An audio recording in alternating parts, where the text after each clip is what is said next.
Welcome to the GoOutLiving Attitude, a cancer survivor's journey through health and wellness, helping others search for the tools to bring us a healthier and happier lifestyle. Hey everyone, Jonathan Brandt, GoOutLiving. Today's short is a continuation almost of our last one, which was on behaviors. As we do our behaviors, remember we did a plus and minus for good and bad. The next step will be how we're going to improve on the bad. And one of the things is food. As I had discussed, what do we do for breakfast? Are we doing a drive-through? Are we doing, pancakes at home? What are the foods that we're actually eating? And that's a hard question, actually. And I recently got that from my dad, actually. How do we know what's good for us? And I think we all question that.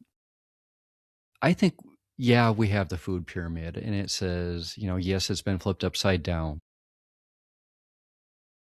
To me, we need to look at the processed foods. We need to look at preservatives. We need to look at what is actually in our foods. We don't know what kind of fertilizers anybody's using. So it could say organic, but how much do we know really what's being utilized outside of the food itself? Again, fertilizers, pesticides, what do we really know about the food in general? So I again go back to, okay, let's look at a label, for instance. And we've always been told, if there's words in there you don't know, you can't pronounce, it's probably not good for you. I think that's a simple way to look at it. I believe it's correct. If we're looking for as natural as possible, yeah, that's probably a good start. We all have trouble though when we go to the grocery store, and you could sit there and forever be looking at labels. So again, what is an easier way to do it? Well, I'm going to give you a little hint. I use a app called Yuka, and you can download it. There's a free version, and I believe there's a paid version where you can actually ask, okay, I want to look at milks, for instance, and it will give you what they believe is a good one.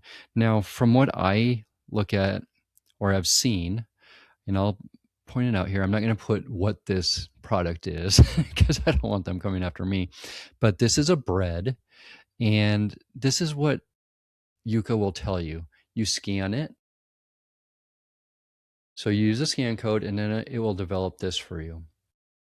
Now, as you can see, there was 11 additives just in this one bread. 2 of them are high risk, 2 moderate risk, 2 limited risk, 5 risk-free. Okay, good to know. And you can see that on there. It goes into sodium. It goes into protein, fiber, saturated fat, sugar, calories. And then even at the bottom, and I'm not, again, going to show this because I don't want to put other people's stuff on here, but it will show you or give you recommendations on what they believe is healthier. Now, you got to take it with a grain of salt. Yes, they're giving you pretty specifics. I don't know what their diet is based on, though, this company. And you'll find a lot of apps that actually do something like this. Again, it's called Yuka. And I'm all right saying that because I really actually like it. It breaks it down. It makes it, for me, a very quick way to know what kind of food I'm getting. Especially if my thing is I'm looking for less preservatives. I'm looking for lower sodium. I don't want added sugars. This will break that down for me in a very quick way right off the bat. And I didn't show you this part, but when you scan the food, it'll actually tell you, it'll rate it from poor to good to excellent even. And it's a number system through 100. Again, it's fairly simple. Scan the code. You can go through that store and you can look at all your food and get a really good idea of what you've been eating. I am going to be the first one to tell you I was horrified by what we were eating. I thought we were eating halfway decent. I really did. Wow, was I wrong. The again, the preservatives, the additives, the I mean, basically, let's look at bread, for instance, and we've been hearing this a lot lately. They strip out all the nutrients and minerals. White bread strips it all out. And then you're left with what? Empty calories, really. I mean, that's the best way to look at it. And then on top of it, what else are you getting with it? The additives, the preservatives, the, what, there's so many different ways to look at it. So if we're taking, again, if we look at from whether you want to call it a habit or, like I said, we talked about last time, doing a plus and minus on what's good or bad. Uh, let's look at what we know from foods that are not so healthy for us. The ones we go through the drive-through, the ones that we know are processed. Start there. And then go to the store, find an alternative. If you're looking for, again, bread, there's different breads out there. Some are you're going to find really bad for you in the end, but there's a lot of good ones out there as well. You just need to know where to find it. And again, having an app like Yuka, I think it's a decent place to start. I think I'm a holistic nutritionist. It's still hard to know exactly what's in that food without looking at a label. Well, this provides a little bit quicker way to know. And I like it. I think anybody can use it. And it'll, again, give you a good idea if you're choosing something that, yeah, I don't know all their pluses and minuses as far as what they're rating it on, but it looks like they're rating it on, again, the preservatives, the additives, the fiber, the sodium, based on, what we would consider normal levels, like us from the sodium and fiber standpoint. From a general standpoint, I don't think you can, it's a good way to go. It's a positive way to go if you're wanting to make changes in your life, especially from the health or from the nutrition side, I guess is more the health and nutrition. Um, so, or again, start looking at labels. I guarantee, though, going through the drive-through, buying a microwavable, sandwich, you're not going to probably find it to be very healthy for you. So look at those habits. Start with breakfast, start with lunch, start with dinner, whichever you want to start with, and then start adding what I would consider a healthier choice. And again, you don't have to jump straight into it. You don't have to say, okay, I'm changing my entire diet. I don't think that's reasonable for anybody. I think you start slow. But I also think you could do a simple thing and say, I want less of the additives, the preservatives. I want less sodium, less sugar. Those are very simple, basic steps that you can take because you can still find a lot of foods that do have a decrease in those specifics. Increase in fiber. Fiber is huge, folks. A lot of the foods that we eat have been stripped of that fiber.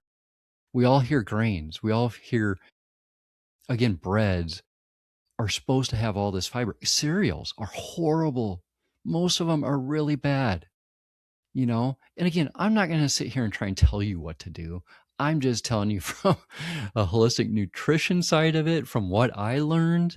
Yeah, not too good. Again, and you can write it down. Write these down. Preservatives, additives, sugars, salts. How much protein do I want? How much fiber do I want? You can look all that up as far as recommendations. And then you can go from there. Again, start with breakfast and work your way down, and then those habits come back into it as far as, okay, I'm not going to go through the drive-through. I'm going to get a healthier choice by cooking at home, for instance. Foods are big for our health and wellness. I think they're huge. Once you learn your habits, I think that's probably the next one to go to is food, to your nutrition. Because a lot of us, and me included, I was not getting I was not making healthy choices. I was not getting the vitamins and minerals I need in my body. And that's coming from the cancer side, coming from all the side effects, coming from the surgery that took a big portion of my colon out. I still have to be very careful with what I put into my body. I need to understand I might not be getting all the vitamins and minerals that I really need to function at a level that I want to function at. So I even go to Yuka, an app on my phone. It helps me make it a little bit easier to find that healthy food. Again, I don't know all the ins and outs of what they utilize, but to me, it looks like they're going with a basic, okay, this is the daily recommendation for, again, fiber, sugar, salt, all the big ones, protein. Again, it'll give you an idea. You don't have to specifically use it, but it gives you a real quick idea when you're in that store or when you're at home. Go through your refrigerator, go through your pantry, start scanning. I guarantee if you want to be a little bit healthier, you're probably going to be horrified at what you have in your house right now. I was floored, and again, I thought I was doing it halfway decent. I was doing the almond milks. I was doing the Greek yogurts, but I was doing the wrong ones for sure. Um, so even if you think you're on that healthier side, take a look because there's a lot of added ingredients in our foods today, and that makes it difficult. That makes it extremely difficult. You just have to put a little bit more effort into it. Something like Yuka, again, will help with that. I'm not getting paid by them, by the way. It's just an app I happened to find and I really liked it. So do I recommend it? I do because it's easy to use. I'm using the free one. For me, I didn't think I needed the paid version, but if it might help out a lot of people. So take a look at it. That's all I'm saying. Again, find simple ways to make your life easier and make you healthier. Again, this doesn't have to be done today. It doesn't have to be done, okay, in a week I'm changing from, you know, everything I'm eating to a low carb diet or a, high protein diet or a keto diet. Don't jump into stuff like that. Take your time. Start with the habits, find one that you want to work on. And again, it could be less sodium, less sugar, less preservatives, more fiber. Again, be specific and then start changing those things. And guess what? You're going to find you're probably going to feel better. One, because you're doing it a better way. And two, your body's just going to start feeling better. So that's my take on food. Again, I look at it in a simple way. I don't think we have to dive into how everything functions. I think that gets overcomplicated. And I also don't think you should be jumping into different diets. I don't think that's where it is. I think your body will find what it likes. I'm going to give you one more instance and then we'll get going. But I tried the keto diet. I felt horrible. I was losing a little bit of weight from it. Not that I needed to. I was looking at it more for, I thought it would maybe get a little bit more muscle sort of thing. But it drained me of power. I didn't have enough. You need carbs, folks. You need some sugars in your life. I just felt sluggish. I didn't want to work out. So for me, it didn't work. It might work for somebody else. But again, I wouldn't jump into that. I would start slow, start removing some of that. Again, pick breakfast, lunch, dinner, or even snacks. Instead of a candy bar, go get some macadamia nuts, for instance. They're great without the salt, without the extras, of course. Those are the things you can do. Make it simple on yourself. Don't overthink it and start slow. Remember, this isn't a sprint. This isn't about what you're doing in 7 days, even a week or 2 weeks, 3 weeks, 4 weeks, whatever. It's a lifetime style. that you're looking for. You want a healthy lifestyle over the long term. Take your time with it. Do the SMART goals, do the habits, and then start the nutrition and take your time. One step at a time, folks. That's it. Don't overcomplicate it. Complicate it. All right. That's all I got for today. My take on foods. Remember, find the attitude, keep the attitude, go out living. Bye, everybody.